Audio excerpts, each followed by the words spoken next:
Bonjour Marine Tondelier. Bonjour. Bienvenue sur France Info. On va parler bien sûr des municipales, de la primaire de la gauche, mais une question d'actualité pour commencer. Les Jeux Olympiques d'hiver démarrent aujourd'hui en Italie, cérémonie d'ouverture à 20h. Est-ce que vous allez la regarder, la suivre ? Je pense que je suis comme tous les passionnés de sport qui ont une fibre écologiste.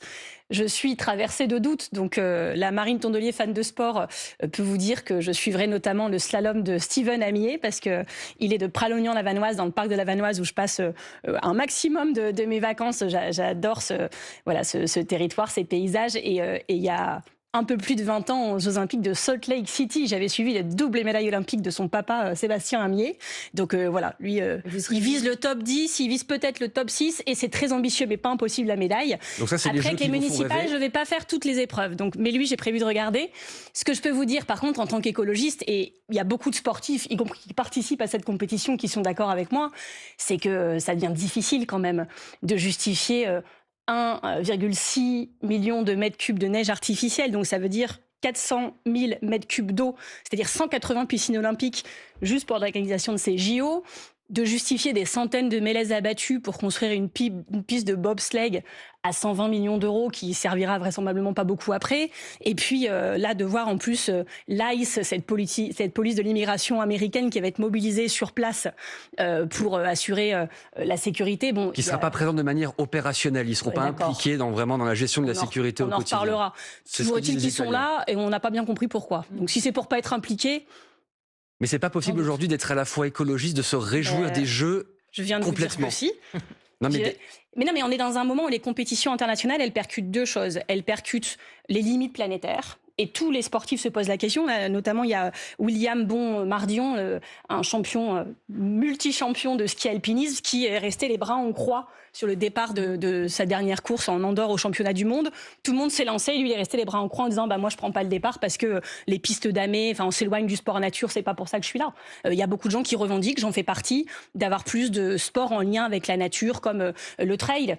Les montagnes, ce sont des paysages et des territoires sensibles, fragiles qu'il faut protéger. Quand je vois que là en France pour les JO 2030, on est en train de multiplier les dérogations aux règles de sécurité, d'urbanisme, de protection, ça me pose un problème. Vous avez voté contre la loi spéciale. Oui. La loi adoptée par le Parlement, justement pour faciliter l'organisation de ces Jeux dans les Alpes françaises en 2030. Il faut faire quoi ? Il faut renoncer aux Jeux Olympiques ? Mais je pense que les Français sont très divisés. Je pense que c'est un Français sur deux qui soutient, un Français sur deux qui soutient pas. On voit que tout le monde est mitigé et surtout on n'a pas beaucoup d'informations en réalité parce qu'il n'y a pas eu de grand débat national sur le sujet. Il n'y a pas eu de référendum, y compris local. Vous savez que les sommes en jeu sont colossales. Les JO de Paris ont coûté 3 fois plus cher que prévu. Les JO d'hiver, c'est parti pour être la même chose. D'ailleurs, il y a eu 3 démissions là en 2 mois de gens qui disent ça part dans une direction qu'on peut pas suivre. Financièrement, ça va pas. L'inspection générale des finances, d'ailleurs, a fait un rapport catastrophique. Et donc, à un moment, moi, quand j'entends parler des finances de l'État qui vont mal, on en parle au niveau national, on parle aussi des finances des régions. J'étais en conseil régional hier en Hauts-de-France, je pense pas que ça aille beaucoup mieux en Auvergne-Rhône-Alpes. Et donc, on a des lycées, par exemple, qui n'arrivent pas à chauffer l'hiver. Et on va engager des sommes folles, incontrôlables, parce qu'une fois que vous lancez, même si ça coûte 3 fois plus cher, vous devez suivre, sans avoir demandé l'avis des contribuables. Ce type d'événement n'est plus adapté aujourd'hui ? Ils ont plus leur place. Voilà, faut réfléchir à comment on fait du sport dans un monde où le climat, de toute façon, s'emballe. En 2050, il n'y a plus que 11 villes au monde qui pourront organiser les Jeux Olympiques d'hiver. C'est les projections des scientifiques, donc ça pose la question. Et puis, il y a aussi un sujet géopolitique. Alors, vous me parlez des Jeux 2030. Moi, je vais vous parler de cet été de la Coupe du Monde de foot. Je suis grande fan de foot, Canada. vous le savez, du RC Lens. Je soutiens les Bleus, il n'y a pas de problème. Mais c'est un sujet qui va monter. On va aller se donner tous en spectacle et servir un peu la soupe à Trump qui va faire de cet événement son événement, comme il le fait avec tout ce qui se passe chez lui. Donc c'est embêtant. Alors après, qu'est-ce qu'on fait ? On dit que tous les pays vont boycotter et que ça va être annulé. C'est pas très crédible. Ça se passera pas comme ça. Puis ce serait pas juste pour le Mexique et le Canada qui co-organisent la compétition et qui, pour le coup, sont plutôt en première ligne des menaces impérialistes de Trump. Par contre, je pense que les pays sélectionnés et les fédérations sélectionnées devraient se mobiliser pour demander qu'en fait les matchs aux États-Unis soient reportés au Canada ou au Mexique. Ça me paraît assez logique. On peut pas, dans le monde actuel tel qu'il est, se dire qu'on fait semblant que ça n'existe pas. Marine Tondelier, les élections municipales, c'est le mois prochain, les 15 et 22 mars. Il y a 6 ans, vous aviez créé la surprise, on peut le dire, en remportant une dizaine de grandes villes. On peut citer pas moi Lyon, personnellement, mais Bordeaux, Strasbourg, Besançon, Poitiers ou Annecy. Les écologistes avaient remporté un certain nombre de grandes villes. Pas moi personnellement. Vous pourriez, si on en croit les sondages, en perdre plusieurs. Je pense à Lyon, je pense à Strasbourg. Est-ce que vous n'avez pas réussi à convaincre pendant ces 6 années ? Bah, écoutez, il faut déjà dire que quand on gagne beaucoup de villes, c'est sûr qu'on risque plus d'en perdre que quand on n'en avait pas. Donc c'est une fierté d'être en risque quelque part, parce que ça veut dire qu'on a gagné des villes et que pendant 6 ans, on a fait le maximum. Ensuite, il faut quand même dire que les villes qu'on a gagnées, c'est pas n'importe lesquelles. C'est des villes qu'on a gagnées beaucoup sur la droite et au centre. Donc forcément, c'est des villes beaucoup plus de défis que certaines villes comme Nantes ou Rennes, qui sont socialistes depuis des décennies. Donc ça, c'est sûr que c'est des villes, voilà, de défis, et que les écologistes, comme vous le savez, aiment relever les défis. Ensuite, vous dites, vous allez perdre beaucoup de villes. Bon, vous en citez 2 où je suis les sondages. Vous allez perdre, mais les sondages, effectivement, c'est risqué. Et vous avez raison de le dire. Ce qui se passe dans ces 2 villes, c'est que il y a des challengers de poids qui, moi, m'inquiète, parce que quand j'entends Madame Trottmann à Strasbourg dire que son programme, c'est de déconstruire les pistes cyclables, bon, moi j'ai vu des sondages qui disaient que 73% des habitants des villes de plus de 100 000 habitants sanctionneraient les gens qui voulaient revenir en arrière sur les mesures de transition écologique. Donc je verrai. J'entends Jean-Michel Aulas à Lyon faire un concours de démagogie avec lui-même, puis alors c'est bien, c'est qu'il gagne chaque jour contre le Jean-Michel Aulas de la veille, et quand il nous explique que pour empêcher les bouchons à Lyon, il va creuser un tunnel sous la ville à 8 milliards, quand j'entends dire qu'il va faire tout gratuit, les transports, la cantine, l'école, tout. Bon, il y a un moment où on voit que tout ça ne boucle pas. Pour l'instant des électeurs. C'est très démagogique, mais ce que nous disent les experts des campagnes, et que je vous rapporte, c'est que dans les premières phases de campagne, notamment là à l'automne et au début de l'année, les maires sont pas vraiment en campagne, ils sont maires. Et donc, ce qui déroule pendant ce temps-là, c'est le maire bashing. Donc, Catherine Trottmann qui tape toute la journée sur la maire de Strasbourg, Jeanne Barséguian, Jean-Michel Aulas qui tape toute la journée sur les maires de Lyon, Grégory Doucet. Mais plus on se rapproche de l'échéance, plus les électeurs, ce qu'ils regardent, c'est, en fait, ils proposent quoi les gens ? Ils sont contre, je sais pas qui, je sais pas quoi, mais qu'est-ce qu'ils proposent ? Et on voit bien que dans cette phase-là, les sondages sont en train de remonter pour les écologistes. À Strasbourg, dans le sondage qui sort hier par le groupe EBRA, Jeanne Barséguian prend 6 points par rapport au précédent. Grégory Doucet prend 5 points. À Besançon, la maire de Besançon prend 4 points et elle est aujourd'hui sondée à 34%, alors que quand elle a gagné en 2020, elle avait fait 30. À Grenoble, Laurence Ruffin est largement en tête. Donc, j'aborde cette échéance comme tous les écologistes avec beaucoup d'humilité, de concentration, mais je vous dis que les batailles électorales ne sont jamais perdues ni gagnées d'avance, et que surtout tout va se jouer là maintenant dans les semaines qui arrivent. Il y a les villes que vous pourriez perdre, mais il y a aussi celles où vous n'apparaissez pas parce que vous avez fait le choix de partir avec vos alliés. À Paris, par exemple, c'est une première depuis 50 ans. Vous ne serez pas là au premier tour. Vous soutenez la candidature du socialiste Emmanuel Grégoire. Enfin, vous êtes dans la liste. Je ne dirais pas qu'on n'apparaît pas. Il n'y a pas très risque sympa pour mes collègues écolos. Des écologistes coincés entre le PS et LFI. Non, mais les écologistes ont une stratégie très claire, une stratégie qui soutient l'écologie, mais qui n'est pas aveugle à la période que nous traversons en ce moment, un moment où on vit, pour les mois qui viennent, jusqu'à 2027, la bataille politique la plus dure et la plus importante de notre vie.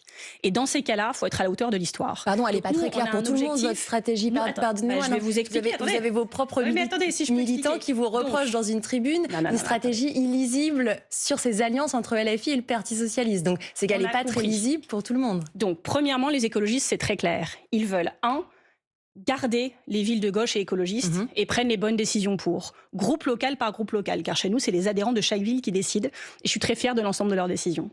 Deuxièmement, nous allons conquérir des villes.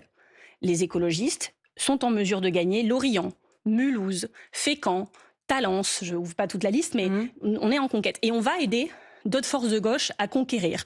À Limoges, par exemple, à Saint-Étienne, à Toulouse, à Amiens. Et vous verrez, au lendemain du premier tour des municipales, que toutes les villes de droite ou du centre qui auront basculé à gauche, à chaque fois, les écologistes auront joué un rôle prépondérant. Mais d'autres forces de gauche, c'est plus les socialistes que les insoumis. Je vous parlais de Limoges, où nous soutenons les insoumis. Si on fait le grand tableau, il y a bien davantage d'alliances avec les socialistes. C'est que nous sortons d'un mandat où les Insoumis étaient très peu présents à l'échelon municipal. C'est plutôt la présidentielle qui les intéresse, on le sait tous. Et donc, nous avons été amenés à travailler soit derrière un maire écologiste, soit derrière un maire socialiste, ensemble pendant un mandat. Et donc, c'est logique, au terme de ce mandat, de continuer à travailler ensemble. Après, vous me parlez d'une tribune, franchement... Moi, je vais vous le dire, c'est très parisianiste et c'est très propre au milieu journalistique de voir ces trucs-là, c'est votre travail. C'est vos militants. Mais moi, non, c'est pas mes militants. Si vous faisiez votre travail, il y a aussi certains cadres de votre parti qui ont rejoint des campagnes. Si vous faisiez votre travail, vous sauriez que plus de 55% des signatures de cette tribune viennent de personnes qui non seulement ne sont pas adhérentes chez moi, mais ne l'ont jamais été. Il y a en tout que 25% de signataires qui l'étaient, adhérents chez moi, dont plusieurs ont dit qu'ils n'étaient même pas au courant qu'ils va signer. D'autres qui ont dit, mais nous, on nous a dit, est-ce que vous êtes d'accord pour signer un petit texte interne? On se sent trahi et manipulé par la France Insoumise, puisque c'est eux qui ont tenu la plume, qui m'ont appelé les journalistes, etc. Mais moi, je vais vous dire, j'ai été lundi à La Rochelle, j'étais mardi à Tourcoing, à Lille et à Mont-Saint-Barreuil, parce que maintenant j'en suis à 3 villes par jour. J'étais mercredi dans l'Aisne, à Laon, à Château-Thierry, à Montigny en Arrouest, 300 habitants. Puis hier au Conseil régional du Nord-Pas-de-Calais le matin et au World Impact Summit l'après-midi avec des milliers de personnes venues pour parler transition. Personne ne m'a parlé de cette tribune. Les gens, ça les intéresse pas, la politique politicienne. Ils veulent savoir ce qu'on leur propose. Et les écologistes ont beaucoup de choses à proposer dans ces municipales pour améliorer votre quotidien et pour protéger vos lendemains. C'est ça qui compte, pas les petits coups tacticiens d'une France insoumise qui a décidé de fracturer, d'une confrontation permanente qui ne m'intéresse pas et dans laquelle je ne mettrai pas d'énergie. Donc vous dites c'est LFI qui veut déstabiliser les écologistes? Écoutez, tout ça sort le lendemain des annonces sur la primaire, qui aura lieu le 11 octobre. Donc il y avait besoin, dans un truc où ils sont quand même très isolés, regardez les sondages, ils ont décidé de partir contre tous les maires écologistes quasiment. À part l'île-Saint-Denis, où c'est une ville de 8000 habitants en Seine-Saint-Denis. Donc ils partent, y compris contre nous à Grenoble, où on dirige la ville ensemble depuis 2014. Ils partent contre nous à Tours. Vous avez des adjoints à qui on m'explique, Paul Vanier nous a ordonné de, faites ce que vous voulez, qu'est-ce que vous voulez que je vous dise? Mais voyez, à la fin, c'est pas bien, quoi. Donc nous, ce qu'on dit, c'est que les habitants de ce pays qui veulent vivre dans des villes de gauche et écologistes, notre travail, c'est de le leur permettre. C'est pas de faire des concours de muscles ou je sais pas quoi. Et vous savez, les urnes, elles trancheront.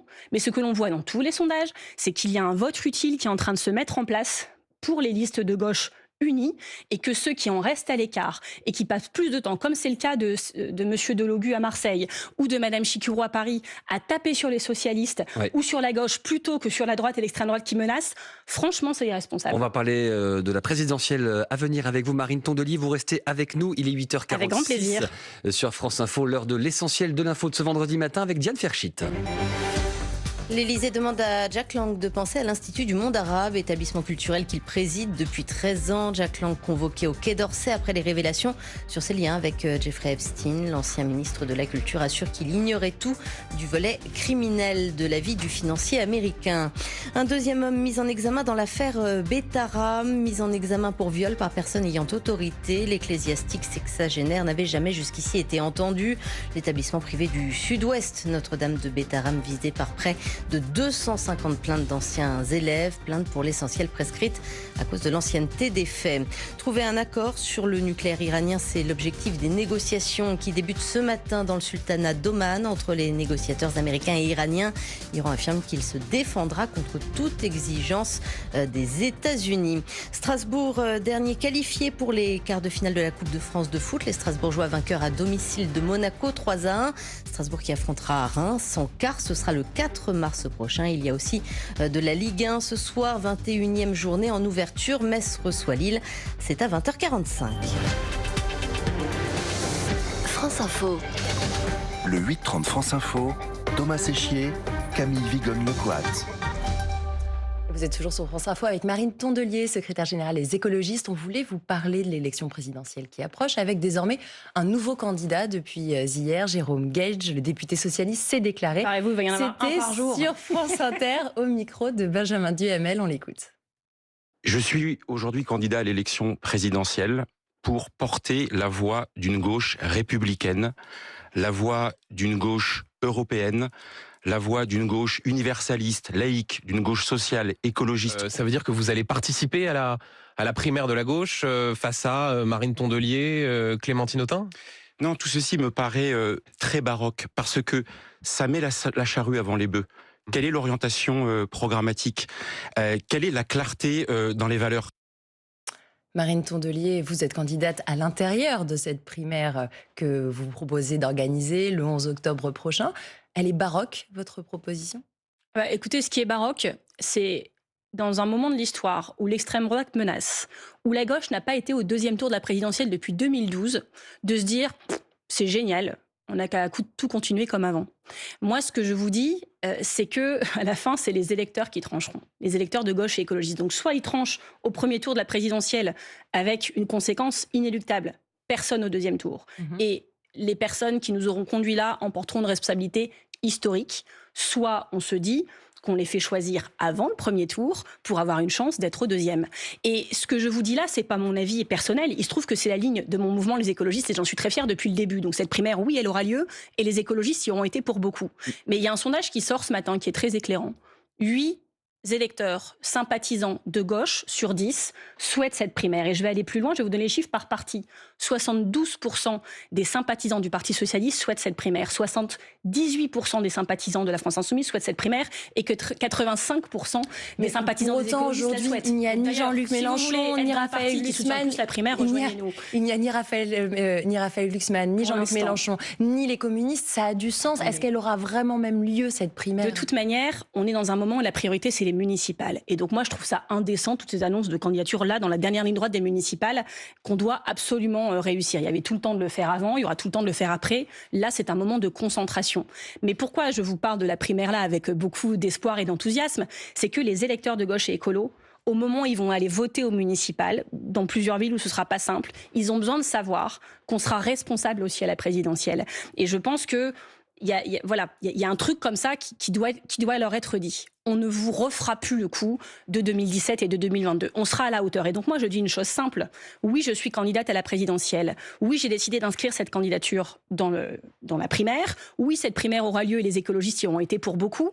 Et je vous dis 2 choses très simples. Si je gagne, j'en serai honorée, je mettrai toutes mes forces dans la bataille. Si je ne gagne pas, la seconde qui suivra, je serai en soutien de la personne qui aura gagné pour une raison très simple, c'est que cette personne aura été choisie par les électeurs de gauche et écologistes. Et moi, je leur fais confiance. Et s'il n'y a pas de primaire, vous y allez quand même ? Attendez, comment on peut prétendre vouloir aller à l'Élysée, être très sûr de son destin, comme le sont tous ces hommes qui se présentent, qui sont quand même surtout des hommes, mais dire « Ah, par contre, les électeurs de gauche écologistes, j'ai pas envie qu'ils choisissent, j'ai peur qu'ils me choisissent pas. » C'est quand même assez incohérent. Marine Tondelier, vous avez été critiquée ces dernières semaines pour avoir participé à 2 dîners avec des personnalités de droite, voire d'extrême droite. Je pense notamment au dîner des bâtisseurs, ce rendez-vous catholique qui se veut apolitique, mais dont certains organisateurs sont proches de l'extrême droite. Vous parlez de la menace de l'extrême droite. Est-ce qu'il n'y a pas un cordon sanitaire à respecter quand on fait des mondanités ? Bien sûr. Alors, vous mélangez 2 choses. La première chose, c'est le dîner du Conseil consultatif des Arméniens de France. Non, on n'a pas parlé de ça. Là, si, vous avez parlé de 2 dîners. Il y a 2 dîners des bâtisseurs, notamment, donc, le premier dîner, différentes. Le CCAF, dîner des Arméniens de France. Je ne choisis pas de soutenir ou pas les causes selon qui est dans la salle. Et donc oui, les Arméniens de France, nous les soutenons chez les écologistes. Il y avait Hakim Elouli, sénateur. Il y avait Guy Benaroche, qui est sénateur également. Nous étions nombreux et je me suis retrouvée assise à côté de Laurent Wauquiez parce que c'est des dîners où nous sommes placés. Pour ce qui est du dîner des bâtisseurs, c'est un dîner de dirigeants catholiques, plus de 600 personnes. J'y suis allée à titre personnel. Est-ce que c'était une erreur politique ? Moi, je le dis, j'ai vérifié avant, en arrivant et en sortant. J'ai redemandé plusieurs fois aux organisateurs s'il y avait un lien ou pas avec M. Stérin. Les organisateurs m'ont répondu que non. Bon, s'ils ont menti, j'en tire les conséquences. Ils les tireront aussi parce que plus grand monde va y aller. Mais en fait, le sujet, on ne peut pas me reprocher. Après 12 ans de mandat à Hénin Beaumont dans l'opposition, c'est le combat de ma vie, la lutte contre l'extrême droite, à Hénin Beaumont et partout en France. Je suis d'ailleurs en train d'organiser le fait qu'on puisse les battre en 2027. Mais donc c'est faire injure à l'écologie et à tous nos électeurs et à l'intelligence de ceux qui nous regardent que de prétendre que j'aurai une quelconque incohérence avec l'extrême droite. Et je ne suis pas dupe des petites manipulations pendant les campagnes municipales. Tout ça est très convergent à ce que nous disions tout à l'heure. Donc non, je ne suis pas d'extrême droite. J'ai le droit d'être catholique si je veux, mais j'en parle jamais publiquement parce que ça me regarde. Et dans ce pays, il y a 2 choses que je défendrai au municipal, à la présidentielle et tout le temps. Premièrement, c'est la laïcité. C'est-à-dire que quand on est responsable politique dans le cadre de cette fonction, on est neutre par rapport à toutes les religions. On les respecte toutes. Le droit de croire et de ne pas croire. Et je me battrai pour ça, pour tous les autres candidats, quelle que soit leur religion ou leur non-religion. Mais deuxièmement, il y a la liberté de conscience aussi.